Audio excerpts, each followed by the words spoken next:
Boa noite. Queremos agradecer a presença aqui conosco no MAP para mais um Evangelho no Lar. Boa noite, Lino. Boa noite.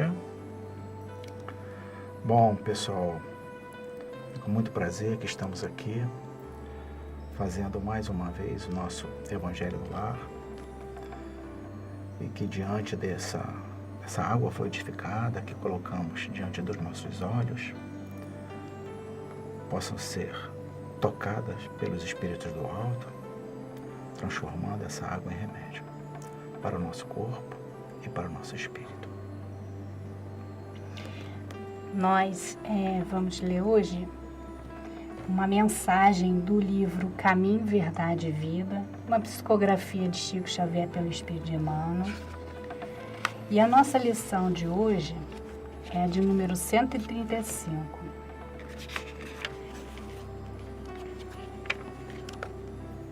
Ouro intransferível. Aconselho-te de que de mim compres ouro provado no fogo, para que te enriqueças. Apocalipse, capítulo 3, versículo 18. E Emmanuel comenta: sempre vulgares as aquisições de custo fácil. Nada difícil ao homem comum perseguir as possibilidades financeiras, aliciar interesses mesquinhos e inventar 1000 recursos para atingir os fins inferiores. Entretanto, os que adotam semelhante norma desconhecem o caráter sagrado do mais humilde patrimônio que lhe vai às mãos, abusando da posse para sentirem-se, depois, mais empobrecidos que nunca. A recomendação divina é suficientemente clara. Para que um homem se enriqueça, deve adquirir o ouro provado no fogo. Fortuna essa que procede das mãos generosas do Altíssimo. Somente essa riqueza espiritual, adquirida nas situações de trabalho árduo, de profunda compreensão, de vitória sobre si mesmo, de esforço incessante, conferirá ao espírito a posição de ascendência legítima, de bem-estar permanente, além das transformações impostas pelo sepulcro. E apenas levará a efeito tão elevada conquista após entregar-se totalmente ao Pai, para a grandeza do divino serviço. O homem, mobilizado pelo homem, poderá, sem dúvida, receber volumosos salários. Convenhamos, porém, que esses bens se transformam sempre, ou algum dia serão transferidos a outrem pelo detentor provisório. No entanto, quando o trabalhador gasta suas possibilidades nos trabalhos do bem, com esquecimento do egoísmo, desinteressado de si próprio, colocando acima dos caprichos da personalidade os objetivos da obra de Deus, lutando, amando, sofrendo e entregando-se a Ele, adquire indiscutivelmente o ouro eterno e intransferível.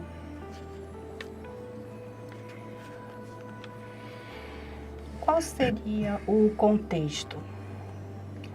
Nessa época, os cristãos primitivos estavam sendo perseguidos, continuavam sendo perseguidos, e nessa época era o imperador Dionísio. E com isso, João Evangelista, qual anotou no Apocalipse essa mensagem no capítulo 3, 18, ele foi morar na igreja, na ilha de Patmos, à margens do Mar Hebreu. E lá ele recebeu essa mensagem de Jesus Cristo. Aí, essa mensagem, ela é direcionada à igreja de Laodiceia. Essa cidade de Laodiceia ficava na Ásia Menor, no Vale do Lico. E Hoje ela ainda é reconhecida e conhecida como a Turquia. Nessa época, essa cidade, Laodiceia, ela era uma expressão econômica, financeira muito grande.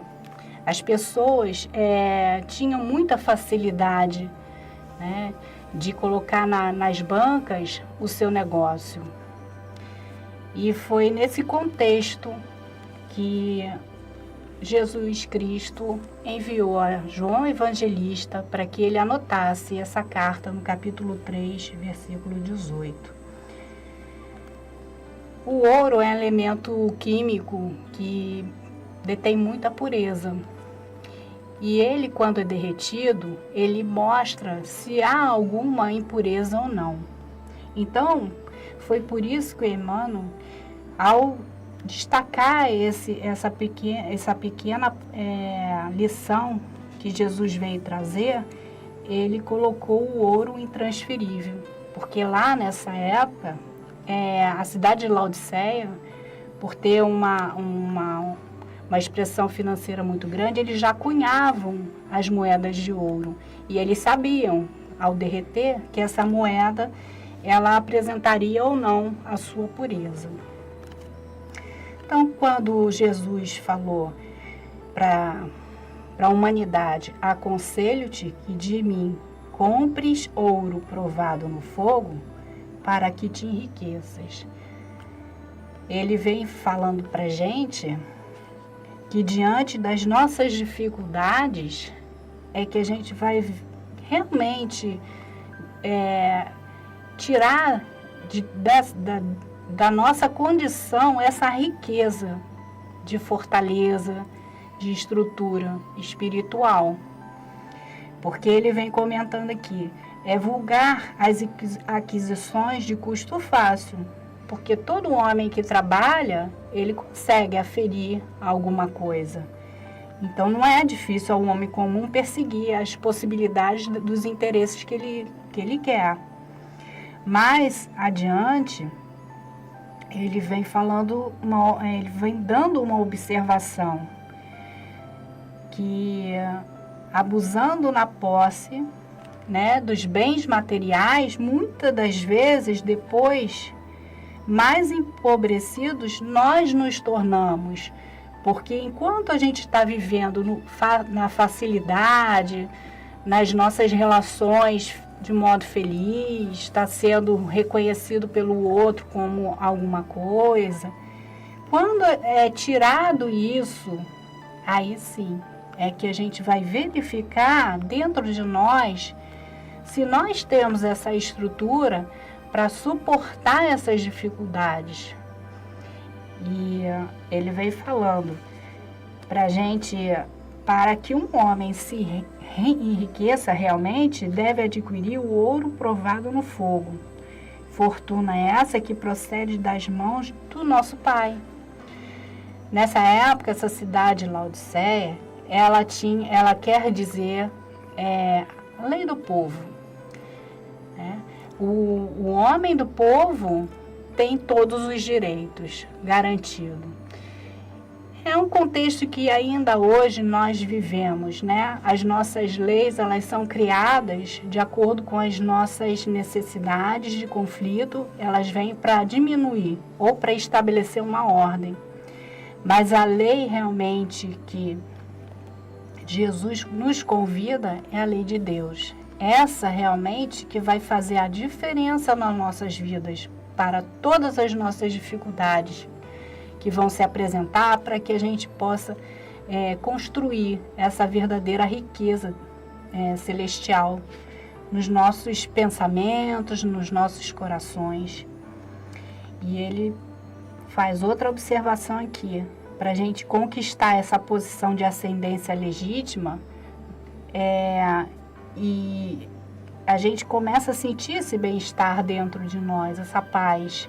Independente do que venha a acontecer, a gente tem essa estrutura para suportar e superar. E as transformações impostas pelo sepulcro. Porque depois que a gente desencarna ou morre, a gente vai levar essas conquistas se a gente perceber, for na internet, a gente vai perceber e vai ver que essa cidade Laodiceia hoje, ela não existe mais. Elas são construções, pedaços de construções. Então, aquele poder econômico todo, material que existia na época, hoje já não existe mais. Então, a verdadeira posse dessa riqueza é a riqueza espiritual, que a gente transforme a nossa fé na certeza de um futuro, né, dessa ascensão legítima do nosso espírito, que a gente guarde essa esperança agindo sempre na prática da caridade. Então, a recomendação que Emmanuel nos dá, que é um irmão que já vivenciou muitas dificuldades nesse aspecto, ele vem falando que amando, sofrendo e entregando-se a Deus, adquire indiscutivelmente o ouro eterno e indiscutível para os nossos espíritos. Muito bom.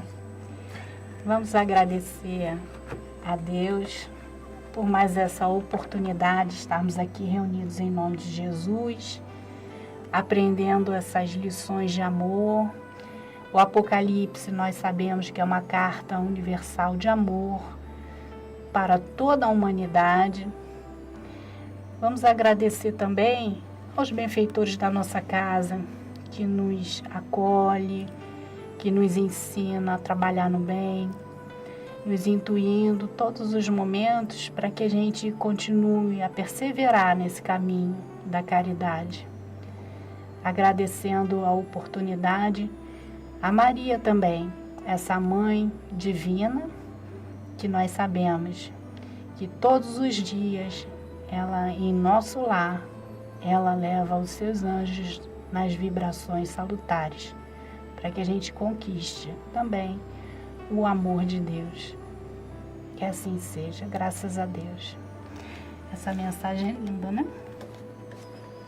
Quando você estava lendo, eu falou nas leis de Deus, me veio à mente uma relação direta, né, com a lei do trabalho, né? A probabilidade, né, que Deus dá para todos nós, dependendo do nosso querer, da nossa vontade, que é um dos elementos que a gente precisa para que a gente possa progredir. Bom, gente, vamos ler agora, tá, o capítulo 15, Fora da Caridade na Salvação, do Evangelho segundo o Espiritismo. Item 6, né? Necessidade de caridade segundo São Paulo. Ainda que eu falasse todas as línguas dos homens e a língua dos próprios anjos, se não tiver caridade, serei como o bronze que soa e um símbolo que retine, ainda quando eu tivesse o dom da profecia, que penetrasse todos os mistérios e tivesse perfeita ciência de todas as coisas, ainda quando eu tivesse toda a fé possível, até o ponto de transportar montanhas. Se não tiver caridade, nada sou. E quando houvesse distribuído os meus bens para alimentar os pobres, e houvesse entregado o meu corpo para ser queimado, se não tivesse caridade, tudo isso de nada me serviria. A caridade é paciente, é branda, benfazeja. A caridade não é invejosa, não é temerária, nem precipitada. Não se enche de orgulho, não é desdenhosa, não cuida de seus interesses, não se agasta, nem se azeda com coisa alguma. Não suspeita mal, não se rejubila com a injustiça, mas se rejubila com a verdade. Tudo suporta, tudo crê, tudo espera, tudo sofre.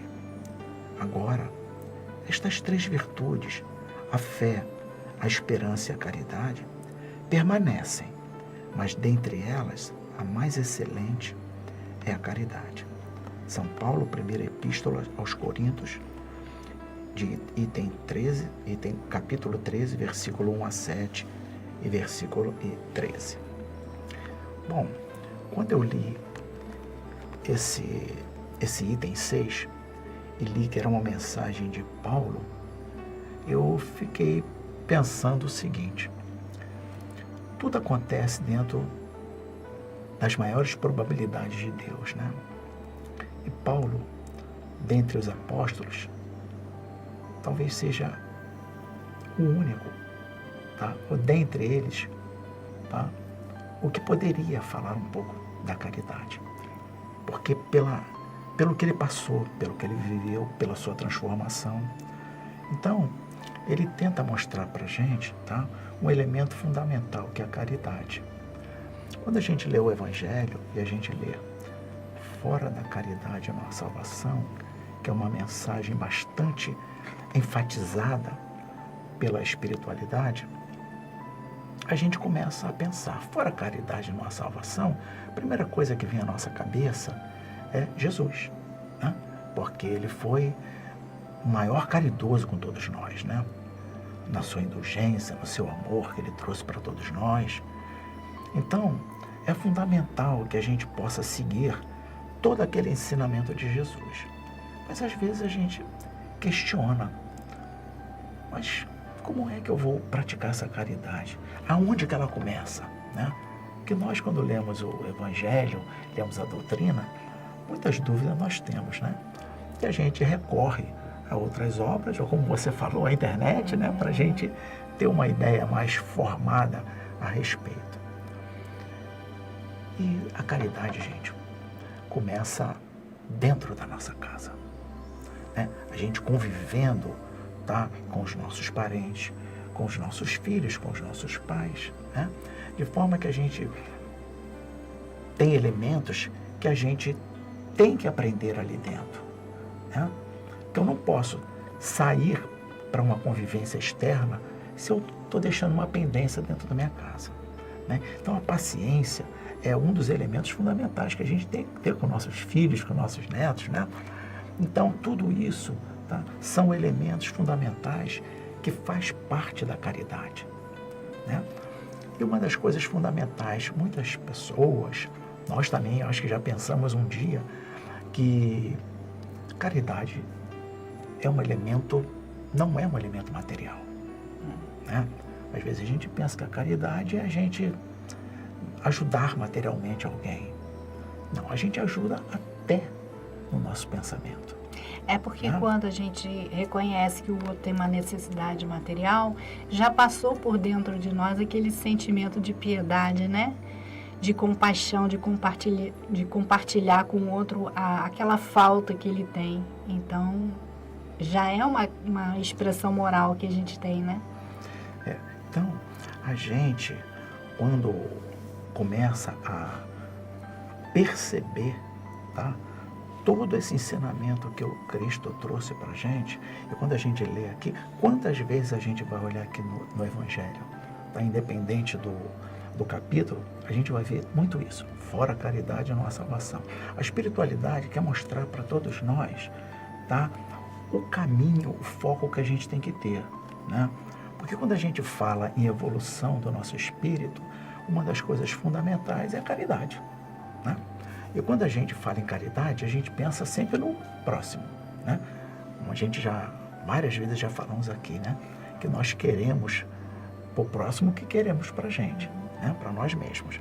Então, essa é uma forma com que a evolução do mundo vai acontecer, é amar o próximo, né? E a gente, ao longo de todas as nossas reencarnações, a gente vem lutando contra isso, porque a gente ainda carrega algumas deficiências, tá? Que a gente não consegue ver diante dos nossos olhos, tá? Determinados elementos dentro do ensinamento do Cristo. E uma delas é a caridade.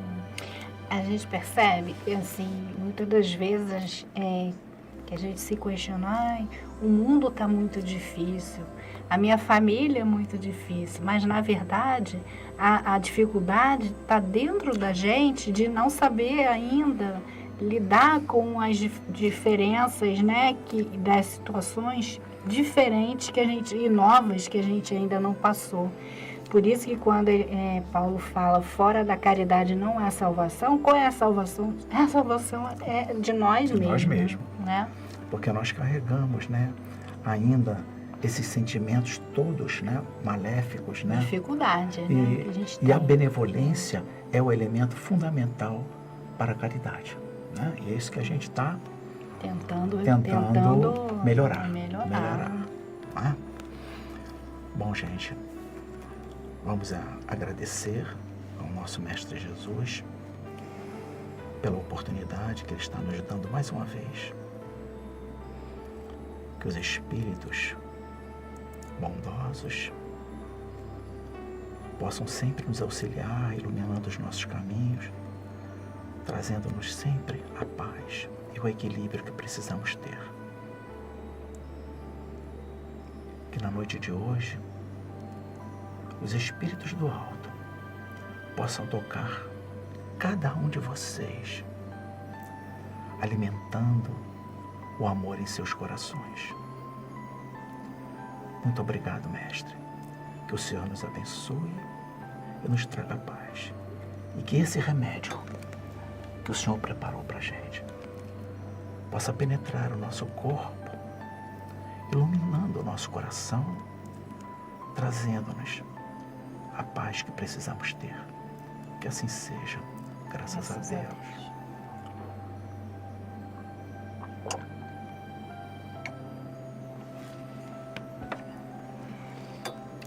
Paz e bem, paz e luz, paz, muita paz.